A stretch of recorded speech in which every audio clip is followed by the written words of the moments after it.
오늘은 대림절 첫 주 무엇을 기다리는가라는 제목으로 말씀을 좀 나누도록 하겠습니다. 예수님의 오심을 진짜 기쁘게 기다릴 수 있는 시간이 됐으면 좋겠습니다. 교회에는 교회력이라는 게 존재하거든요. 교회력이라는 걸 처음 들어보신 분도 계실 텐데 잠깐 설명드리면, 교회력은 예수 그리스도의 탄생을 기준으로 해서 시작되는 시간의 절기들, 시간의 기준이 예수 그리스도의 탄생인 거예요. 근데 성탄절이 새해로 시작되는 게 아니라 예수님이 오시기 한 달 전, 4주 전부터 시작해서 새해가 시작이 됩니다. 그러니까 이번에 성탄절은 25일이 아마 수요일일 거거든요. 그럼 수요일이 있고 그 주 주일이 있겠죠, 시작에. 그럼 마지막 주고 4, 3, 2, 1, 1이 오늘이 지금 12월 1일인 거예요. 그러니까 4주간의 대림절의 시간을 보내고 성탄절이 이제 다가오는데, 교회력으로 했을 때 새해의 첫 시작이 오늘 이 대림절입니다. 새해가 시작됐거든요. 오늘 새해인데, 교회력으로 치면 이제 새해인데 예수님이 참된 우리의 복인 줄 믿습니다. 그 예수님을 정말 기다리면서 우리가 성탄절을 좀 보냈으면 좋겠다라는 생각이 듭니다. 4주 동안 대림절 기간을 보내면서 기다림이라는 주제로 말씀을 좀 계속 나눌 텐데, 무엇? 그러니까 우리가 믿는 것에 대한 대상, 핵심, 요체, 그러니까 무엇을 기다리고 있는지에 대한 내용을 오늘은 좀 나누도록 하겠습니다. 우리 먼저 이걸 한번 정리하고 갔으면 좋겠는데, 뭐냐면 우리가 신앙생활을 하는 이유는 무엇인가? 그러니까 여러 이유가 있긴 있어요. 이거를 이렇게 설명하는 게 아니라 여러 이유가 있지만 하나로 말할 수 없지만, 이 질문의 의미는 뭐냐면 그럼에도 불구하고 우리가 포기할 수 없는 궁극적인 그 본질의 이유는 무엇인가? 라는 질문의 의도인 거예요. 우리가 신앙생활을 하는, 포기하지 않는 그 궁극적인 이유가 뭡니까? 여러분들 소중한 시간에, 그쵸? 주일에 나와서 교회를 나오고 예배를 드리고, 예배만 드리는 것뿐만 아니죠. 아침 일찍 나와서 봉사하는 사람들도 있어요. 심지어 와가지고 자기 재능과 시간과 심지어 돈까지, 그쵸? 나누고 있습니다. 그 모든 것들을 여러분들이 소비하고 드리고 사용하고 있는데, 왜 하냐라는 거예요. 왜? 우리가 왜 이렇게 교회를 나오고 예배를 드리는가?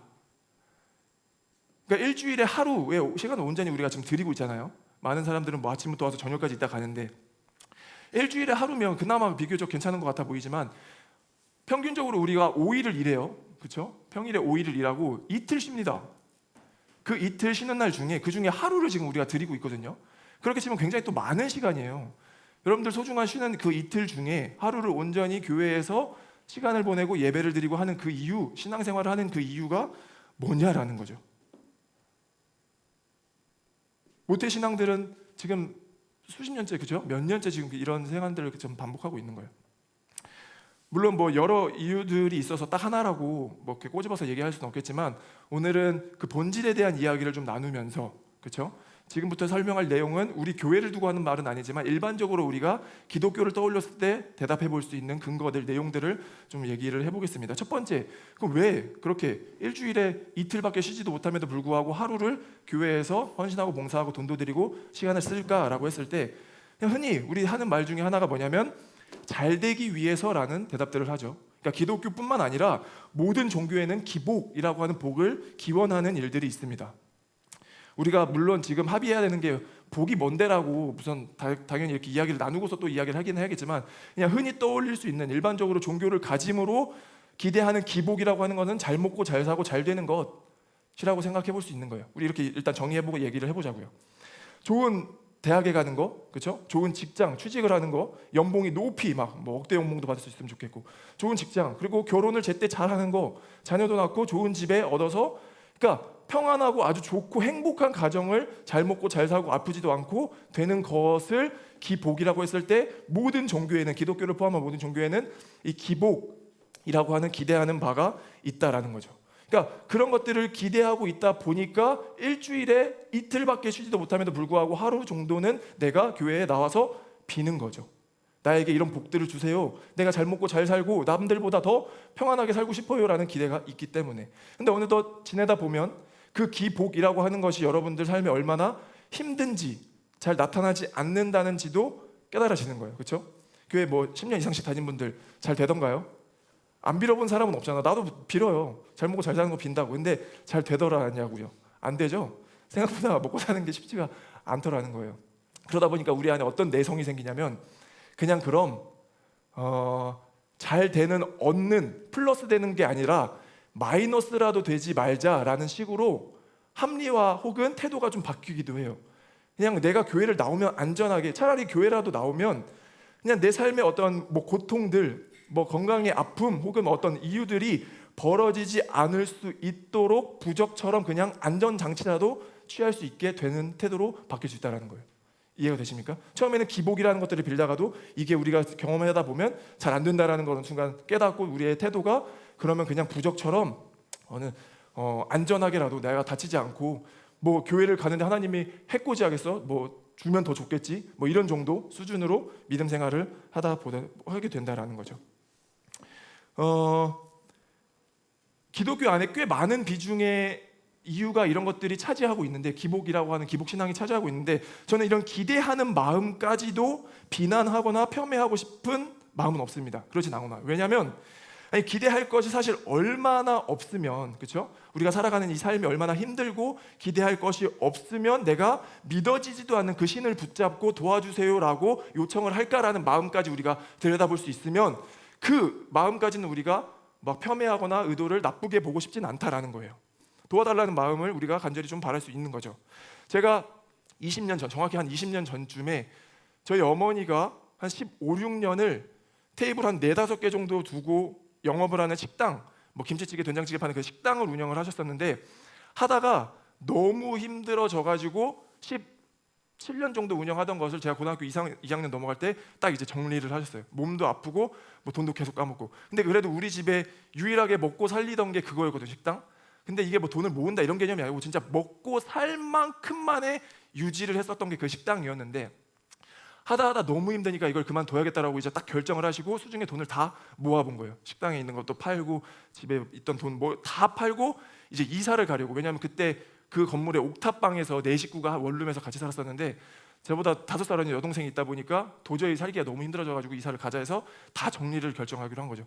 수중에 모아보니까 돈이 얼마가 안 모이더래요. 뭐 정확하게는 3,500이라고 얘기하시긴 했었는데, 뭐 집 구할 수 있는 정도의 수준이 돈이 전혀 안 했는데 결정을 하고 이제 준비를 했죠. 근데 그때 마침 허리가 다쳐가지고 원곡동에 있는 신태식 정형외과라고 있거든요. PPL 아닙니다. 신태식 정형외과에 가셔서 치료를 받는데, 거기 원장님이 제일교회의 장로님이었던 거예요. 치료받고 사연을 듣다 보니까 짠하니까, 그러면 그 돈으로 또 집 구해질지도 모르니까 한번 교회 가서 기도라도 한번 해봐요라고 저희 어머니한테 이렇게 권유를 했던 거죠. 한 번도 교회를 안 나가본 사람이. 근데 그때 간절한 마음이 있었겠죠. 있었으니까 뭐 아무것도 모르는데 그냥 교회에 덜컥 가가지고 기도를 계속 했다는 거예요. 뭐 철야 예배도 가보기도 하고. 그러면서 저희 집에 딱 그 성경책 2권이 큰 게 있었는데, 저는 그때도 교회를 뭐 거의 다니기 전이었고, 근데 그렇게 기도를 하다가 어느 이제 시기가 돼서 이사를 가야 되는 시점에 진짜 감사하게 집이 구해진 거예요. 선부이동 동사무소 그 앞에 투룸 작은 집이라고 해봐야 우리한테는 되게 감사하고 큰 집이었는데, 뭐 한 15, 16평 정도 되는, 그나마 그래도 사람이 살 수 있는 정도의 집으로 이제 얻어와서 처음 이사를 해봤던 거죠. 그러니까 엄마가 이제 되게 기뻐하기도 하고, 저도 이제 나중에 듣고서 되게 감사하는 마음이 있었는데, 마치 이런 거 같은 거예요. 뭐냐면 사람이 뭔가 복을 기원하는 것에 있어서 그 간절한 마음을 제가 폄훼하고 싶진 않다라는 거죠. 얼마나 세상에 기대할 것이 없고 도움을 요청할 것이 없으면 믿어지지도 않고 보이지도 않는 그 신한테 가가지고 그렇게 간절히 기도할 수 있겠냐라고요. 정말 그렇게 간절히 기도했으니까 하나님께서 들어주신 거죠. 하나님이 알고, 누구신지 알고 기도했던 게 아니라 알지도 못함에도 불구하고 이분은 나를 도와줄 수 있다라는 어떤 작은 희망, 그 소망을 가지고 기도했지 않았을까라는 생각이 듭니다. 근데 제가 이제 또 찬물을 끼얹자면, 미안하지만 안타깝게도 제가 믿는 바에 따르면, 성경에 의하면 교회를 다니고 신앙생활을 하는 것과 기복, 잘 먹고 잘 되고 잘 사는 것은 어떤 연관성이 없습니다. 사실 어떤 사람은 교회를 다니면 그 누구보다 열심히 다니고 아침부터 봉사를 하고 하는, 섬길 수 있는 건 다 섬겨요. 그리고 자신의 물질까지, 돈까지 드림에도 불구하고 찢어지게 가난하게 살아가는 사람들이 있어요. 정말 가난하고 힘들게 성실하게 하루 노동해서 그 품삯으로 살아가는 사람들이 많이 있다라고요. 근데 반대로 교회를 안 다니기는커녕 뭐 도덕이고 윤리고 찾아볼 수 없는 그런 사람들이 심지어 훨씬 더 떵떵거리면서 잘 사는 사람들도 있습니다. 좋은 차를 타고요, 좋은 집을 얻고요, 훨씬 더 잘 살아요. 심지어 엄청 이쁜 여자친구, 남자친구를 또 얻어. 그런 일들도 발생하더라고, 교회를 안 다녀도. 그러니까 어떤 연관성 패턴을 찾아볼 수가 없겠는 거예요. 근데 교회를 다니는데도 저 잘 사는 사람도 있어요.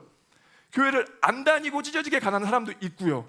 그러니까 이게 내가 교회를 열심히 다녀서 신앙생활을 하는 것과 기복, 우리가 잘 먹고 잘 살고 잘 되는 것의 연관성은 그렇게 없다라는 거예요. 패턴이 찾아지지 않았더라는 거죠. 그러면 우리 엄마가 기도해서 집을 얻었던 거는 하나님이 해주신 일일까? 하나님이 들어주신 일일까요? 제 솔직한 대답은 몰라요. 제 솔직한 대답은 모릅니다. 하나님이 하신 일일 수도 있고 그냥 우연하게 벌어진 일일 수도 있어요. 그런데 제가 믿음으로 고백하는 건 하나님이 하셨다라고 고백을 하는 거예요. 제가 믿는 바에 따르면 하나님이 우리를 도와주셔서 그 집을 얻게 해주셨다라고 믿는 거라고요. 이걸 잘 구별할 수 있으면 좋겠습니다. 자기에게 경험되어진 일들로 있어 하나님께 고백하는 것은 신앙 고백으로 할 수 있는 일, 자유입니다. 감사한 일인데 타인에게 벌어진 일을 가지고 그것이 하나님이 하셨다라고 우리가 평가하거나 이야기할 수는 없어요. 조심해야 돼요. 이해가 되십니까? 그러니까 우리가 신앙생활을 하고 교회를 다니고 그 많은 시간들을 교회에서 소비하는 것들이 잘 먹고 잘 살고 잘 되는 것과는 어떤 패턴이 없더라, 연관성이 없더라라는 거예요. 두 번째는 또 이런 이유로 우리가 교회를 끊임없이 계속 다니면서 기대해 볼 수 있겠는데, 하나는 뭐냐면 이미 잘 적응되어진 어떤 교회 문화와 인간관계, 그런 것들이 나름대로의 안정감을 주기 때문에 또 그렇게 교회를 계속 다닐 수도 있겠다라는 생각을 해보게 됐습니다. 일종의 그 사람의 삶의 패턴이 되어진 거예요. 문화가 되어진 거죠. 이해가 되시죠? 이틀밖에 쉬지도 않음에도 불구하고 하루를 50%를 교회에 드리는 그 이유와 패턴을 보니까 그렇게 할 수 있는 근본적인 우리가 이유가 뭔지를 봤더니 그럴 수 있겠다라는 거죠. 이건 제 추측인 거예요. 그냥 그 사람의 어떤 패턴으로서, 문화로서 교회에서의 그 안정감이 자기에게 꽤 유익하다라는 거예요. 패턴을 깬다는 게 쉬운 일은 아닌 것 같아요. 그렇죠? 일종의 간성의 힘 같은 건데 교회를 수년간 수십 년간 다닌 사람의 시간 패턴이 깨지는 거는 그렇게 쉬운 일은 아닌 것 같습니다. 일주일에 5일을 일하고 이틀밖에 쉬지 않더라도 하루를 온종일 교회에서 보내는 게 당연하기 때문에 이상하다라는 어떤 문제의식조차도 없이 살아갈 때도 있는 거예요. 그게 그냥 내 문화예요. 내 삶이에요. 그냥 그렇게 살아왔다는 거죠. 모태신앙들, 그 수십 년씩 교회를 다닌 사람들은 그냥 그게 자연스러우니까 이상하다라고 느끼지도 못했다라는 거예요. 좋은데, 좋아요. 그런 습관이 없는 것보다야 저는 있겠다라는 게, 있는 게 좋겠다라고 생각이 드는데, 좋은 습관 이상의 것을 보지 못하면 그건 좀 다른 문제인 것 같은 거예요. 이해가 되십니까? 그냥 습관이 최종 목표가 되어서 습관 이상의 것을 보지 못하면 그건 좀 문제가 될 수 있겠더라고요. 우리 몸의 패턴으로 잡힌 것, 우리 안에 신앙생활이 정말 생활이 되어서 주일에 교회를 가고 섬기는 것이 이상하지 않게 되는 것은 좋은 일이에요. 그런데 그것만 최종 목적이 되어서 그것의 안정감을 누리고 살아가는 그 신앙은 위험한 거예요. 그 이상의 너머를 볼 수 있는 믿음이 있어야 되는데 그냥 패턴으로서 교회를 다닌다라는 것은 조금 고민을 해볼 필요가 있다라는 거죠. 우리가 끊임없이 교회를 계속 나가고 있었던 이유, 대표적인 사례 두 가지를 보니까 잘 돼야 되니까, 잘 먹고 잘 살아야 되니까 하나님께 빌려고 오는 경우도 있고, 두 번째는 아무 문제인식이 없이 그냥 내 패턴으로서 교회를 다니던 경우들도 있겠다라는 거예요. 원점으로 돌아가 봅시다. 신앙생활을 하는 이유, 그렇죠? 여러분들이 그 소중한 이 시간을 아침부터 피곤해 죽겠는데 나와서 애들 섬기고 점심 먹고 애들 밥 먹이고 지금 이 시간까지 앉아서 예배 드리고 있는 그 이유가 뭐냐고요. 그 궁극적인 이유가 뭔지를 우리가 붙잡을 수 있어야 되는 거죠. 이제부터가 본론인데, 그 이유는 아직 끝나지 않은 무엇인가를 우리가 기다리고 있기 때문입니다. 아직 오지 않은 무엇인가를 기다리는 거예요. 여러분들이 결론을 봤으면 교회 안 와도 돼요. 그러니까 단순히 논리로 보자고, 그냥 결론을 봤으면 교회 안 와도 돼요. 근데 결론을 못 봤으니까 우리가 계속 신앙생활을 붙잡고 하고 있는 거예요. 흑백요리사 봤을 때 마지막 편 기다렸어요? 안 기다렸어요? 저는 엄청 기다렸거든요. 저는 그때 뭐 본편으로 보진 않았지만, 왜냐하면 우승자가 누군지 모르기 때문에 여러분들 기다리지 않았어요? 도대체 누가 우승하는 건데 결론을 모르면 기다리게 돼 있다라고요. 우리는 아직 끝나지 않은 어떤 결론을 붙잡고 있기 때문에 기다리고 있는 것입니다. 실제로 그런 이유로 신앙생활을 하지 못하고 하지 않았고 있던 분들 계시다면 이제는 그런 이유로 신앙을 붙잡기를 소망합니다. 아직 끝나지 않은, 우리가 끝까지 바라봐야 할 어떤 무엇인가가 남아있기 때문에 신앙을 붙잡고 있는 거예요. 교회를 계속 나오는 겁니다. 그 결론을 보면 우리는 다른 모습일 거예요. 아직 결론이 나지 않은 무엇인가가 있다라는 거죠. 그게 기다림인 거예요. 예수님이 2000년 전에 이 땅에 오셨거든요. 예수님이 2000년 전에 이 땅에 오셨습니다. 믿으십니까? 우리가 주인이라고 고백하는 그 그리스도가 2000년 전에 이 땅 가운데 오셨다고요. 근데 그 대림절은 예수님을 기다리는 시간이었어요. 2000년 전에 예수님이 오실 거를 기다리는 기간이 대림절이었다라고요. 그럼 우리에게 적용을 하자면 뭔가 언밸런스, 이상한 걸 느껴야 돼요. 왜냐하면 이미 태어나신 분을 기다린다라는 게 시간적으로 모순이 있거든요. 그렇지 않나요? 대림절에 예수님을 기다린다라고 하는 거는 이미 예수님이 2000년 전에 태어나셨잖아요. 근데 그 태어나신 분을 다시 또 우리가 기다리고 있다라는 거는 뭔가 시간적으로 모순이 있는 건데, 그래서 우리를 2000년 전으로 성경이 끌고 들어가는 거예요. 2000년 전에 예수님이 왜 오셨어야 하는지를 내용을 우리가 보면서 2024년에 그럼 우리는 무슨 세상을 기다리는 건가? 아직 끝나지 않은 그 나라는 무슨 나라인가? 우리를 그 세계로 다시 데리고 가서 그 이야기를 통해서 우리 삶에 적용을 하는 거죠. 2000년 전에 예수님이 이 땅 가운데 왜 오셨어야 하는지를 바라보는 게 기다림이라고요. 우리가 무엇을 기다립니까? 무엇을 기다려요? 예수님을 기다리는 거예요. 예수님, 예수 그리스도, 메시아, 이 세상을 회복시키고 구원하실 그 분을 기다리는 것이 대림절인 줄 믿습니다. 그러면 예수 그리스도가 어떤 의미인지를 우리가 알아야 될 거 아니에요, 그렇죠? 그냥 육체, 어떤 물리적 존재가 나타나는 건 아닐 거 아니에요. 그분이 어떤 의미인지를 우리가 좀 봐야 되는 건데, 성경에서 예수 그리스도를 표현하는 몇 가지 구절들을 좀 같이 보도록 하겠습니다. 네 구절 다 띄워주세요.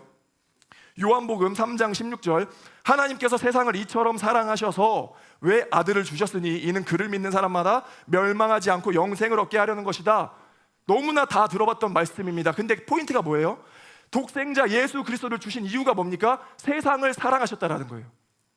예수님이 우리가 사는 이 세상을 사랑하셨다라고, 우주를 사랑하셔서, 지구를 사랑하셔서 외아들을 주셨다라고요. 마태복음 16장 15절, 또 예수께서 그들에게 말씀하셨다. 너희는 온 세상에 나가서 만민에게 복음을 전하여라. 중요한 게 뭐예요? 만민인 거예요. 만민.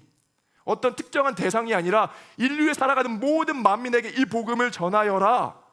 이게 예수님의 뜻이었다고요. 골로새서 1장 20절, 그분의 십자가의 피로 평화를 이루셔서 그분으로 말미암아 만물을, 곧 땅에 있는 것들이나 하늘에 있는 것들이나 다 자기와 기꺼이 화해시켰다.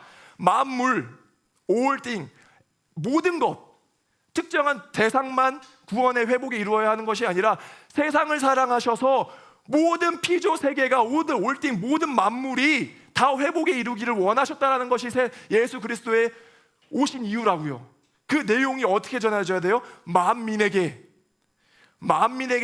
전해져야 되는 것이 하나님의, 예수님의 뜻이었다라는 거죠. 로마서 8장 19절, 피조물은 하나님의 자녀들이 나타나기를 간절히 기다리고 있습니다. 왜요? 이 피조 세계는 하나님의 자녀들이, 하나님의 회복된 영혼들이 나타나야 피조 세계가 회복될 수 있습니다. 우리가 지구를 아끼려고 하는 이유가 뭐예요? 쓰레기를 버리지 않고 양심입니까? 양심도 일부 있겠지만 그 근본적인 동기는 하나님의 세상을 사랑하셨는 줄 믿습니다. 예수 그리스도가 세상을 사랑하셔서 이 피조 세계를 건강하게 생육하고 번성하여라, 다스려라라고 하셨으니까 이 지구를 우리가 아끼는 거예요. 그냥 내 양심이 쓰레기를 버리면 안 돼, 이거는 그냥 표면적인 내용이고, 그 근본의 동기가 뭐야 되냐면 세상을 사랑하셨다라는 그 예수 그리스도의 믿음이, 선포가 우리에게 동일하게 적용돼야 된다는 거죠. 피조 세계, 이 모든 피조 세계는 하나님의 자녀들, 우리의 자녀들, 우리가 그렇게 되어야 피조 세계가 회복이 된다는 거죠. 하나님의 자녀가 되지 않으면 그 문제의식을 할 수가 없습니다. 그냥 내가 편한 대로 살면 돼요. 각자 한 사람마다 다 자동차 끌면 되고, 그냥 석유 펑펑 쓰면 되고, 그냥 탄소 생각 없이 그냥 쓰면 되고, 일회용품 쓰면 돼요. 편해요. 그게 훨씬 좋은 일인데, 하나님의 자녀들은 지구가 아파하는 것을 싫어하기 때문에, 하나님의 뜻이기 때문에 우리가 피조 세계를, 피조물들을 회복시키기 위해 노력한다라고요. 이게 논리입니다. 그러니까 예수 그리스도가 2000년 전에 이 땅 가운데 오셔야 할 이유는 우리 한 사람 한 사람을 회복시키고 구원시키고 다시 일으켜 세우시기 위한 목적과 동시에 더 큰 의미는 뭐냐면, 온 피조 세계를, 모든 열방을, 이 땅 가운데 보여지는 올띵, 모든 만물을 다 회복시키기 위해서 오셨다라는 거예요. 더 큰 그림들을 우리가 인지할 수 있길 소망합니다. 그냥 예수님이 나 하나 구원하기 위해 오신 건 맞지만 그렇게만 끝나면 아쉬운 거예요. 반쪽짜리라고요. 이 세계를 하나님의 통치와 다스림으로 하나님 나라를 선포하신 거죠. 이제 내가 그 종전을 선언하겠다. 하나님 나라가 왔다, 때가 찼다라고 선언하셨다라고요. 예수 그리스도가 2000년 전에 오셨다라고 하는 것은 이 모든 피조 세계를 회복시키기 위해 오신 줄 믿습니다. 믿으시나요? 나의 존재와 나의 존재의 회복과 함께 더불어서 이 모든 피조 세계를 사랑하셨다라는 그 마음이 좀 느껴졌으면 좋겠는 거죠. 뭐랄까요? 뭐 오늘날로 적용해 보자면 조금 또 거리감이 있을 수 있겠지만 이런 거예요. 뉴스 보면 너무 안타까운 소식들만 연일 계속 보도가 되는 거죠. 아니, 경제는 너무 발전하고 너무 기술은 풍족하게 발전을 하는데 이 극단화는 너무 심해요. 잘 먹고 잘 사는, 끊임없이 잘 먹고 잘 살고, 봤더니 500억짜리 집이 유튜브 링크에 이렇게 떠가지고 봤더니 집이 그냥 무슨 호화로워요. 500억이면 우리 다 자가로 살 수 있어. 5억짜리 100개를 살 수 있다고. 말이 돼요? 5억 아파트 우리 100, 한 채씩 줄 수 있다고요.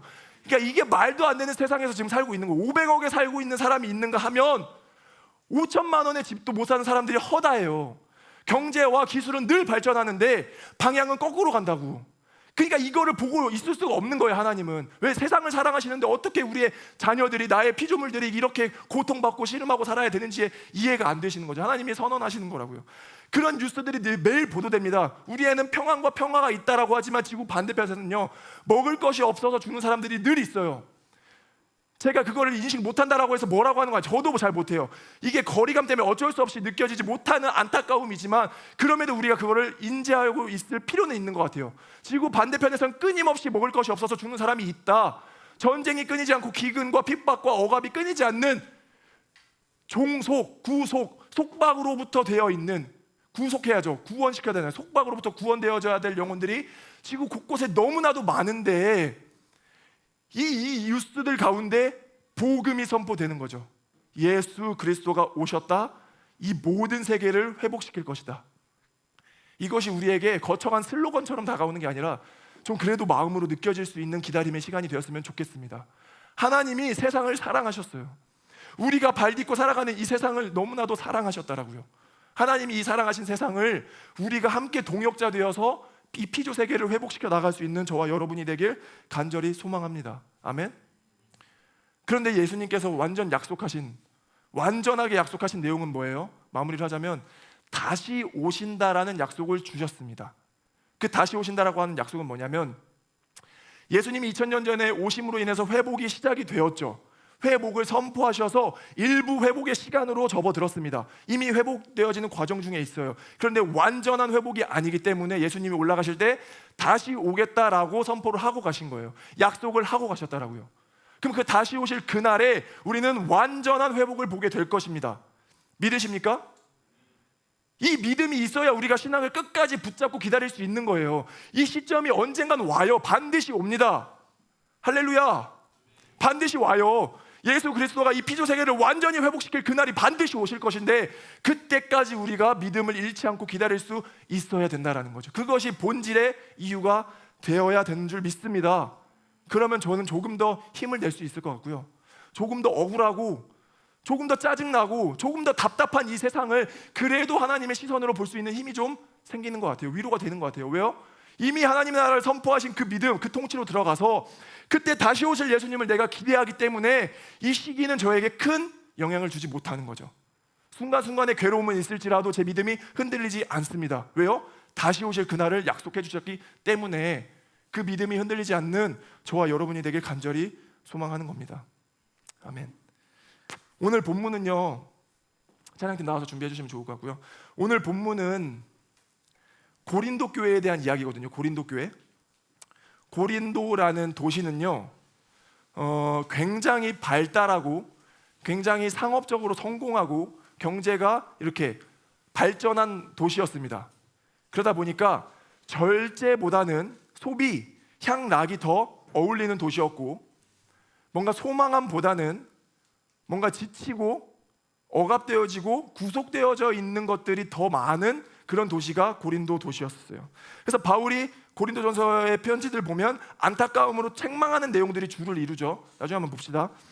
그럼에도 불구하고 고린도 교회가 무너지지 않는 이유는 뭔지 아세요? 예수님께서 다시 오신다는 재림의 신앙을 확고하게 믿고 있었기 때문입니다. 그 삶이 어떤 모습이라 할지라도 예수님께서 다시 오신다라는 그 믿음을 견고히 붙잡고 있었기 때문에 고린도 교회가 무너지지 않을 수 있었다라는 거예요. 7절 봅시다. 7절. 그리하여 여러분은 어떠한 은사에도 부족한 것이 없으며 우리 주 예수 그리스도의 나타나심을 기다리고 있습니다. 우리 주 예수 그리스도께서 나타나실 그날에 여러분이 흠잡을 데 없는 사람으로 설 수 있도록 주님께서 여러분을 끝까지 튼튼히 세워주실 것입니다. 고린도 교회 성도들은요, 때로 무너지고 답답하고 내 신앙의 모습을 보니 내가 왜 이랬지? 늘 후회와 한탄과 정말 내가 하나님을 믿는 자녀가 맞아? 내 삶이 왜 거룩하지 못해라고 불평과 불만을 가지면서 살았던 사람들이라고요. 신앙의 믿음이 이렇게 휘청휘청 움직였던 애들이에요. 사람들이에요. 그런데 전혀 바울이 그거 문제되지 않습니다라고 얘기해요. 왜냐하면 다시 오실 그 예수 그리스도를 여러분들이 믿고 있기 때문에 여러분들의 삶의 모습이 어떠할지라도 흠잡을 데 없는 사람으로 여러분들을 세워주실 그 예수님이 다시 오신다라고요. 우리가 무너지고 사는 건 여러분의 능력이 아닙니다. 해보셨잖아요. 얼마나 대단히 바뀝니까? 우리의 존재들이. 예수님이 우리를 세워주시지 않으면 설 수 없는 존재가 우리예요. 흠잡을 데 없는 사람으로 예수님께서 세워주실 것이니 그것에 초점을 맞추지 말고 여러분들의 삶의 모습에 초점을 맞추지 말고 다시 오실 예수 그리스도를 믿으시라고요. 예수님은 반드시 다시 오십니다. 이게 관념이야, 개념이 아니라 예수 그리스도의 육체를 입은 그 신이 우리를 구원하기 위해 반드시 다시 오실 거라고요. 그 이유가 뭐예요? 우리의 온전하지 못한 우리를 세워주시기 위해서예요. 우리가 때로 절망스러운 그 고난 가운데, 고통 가운데 우리를 회복시키기 위해서 다시 오실 거라고요. 그 믿음이 있으면 저는 힘든 순간들 찾아오지만 이겨낼 수 있다라고 믿습니다. 이겨내지 못했다라고 절대 손가락질하고 싶은 마음도 없지만 그 믿음을 우리가 붙잡았으면 좋겠어요. 예수님께서 다시 오셔서 고린도 교회가 무너지지 않았던 것처럼 다시 오실 그 예수님이 우리의 삶의 주인 되신다라는 믿음으로 살아가는 기다리는 대림절 되었으면 좋겠습니다. 아멘.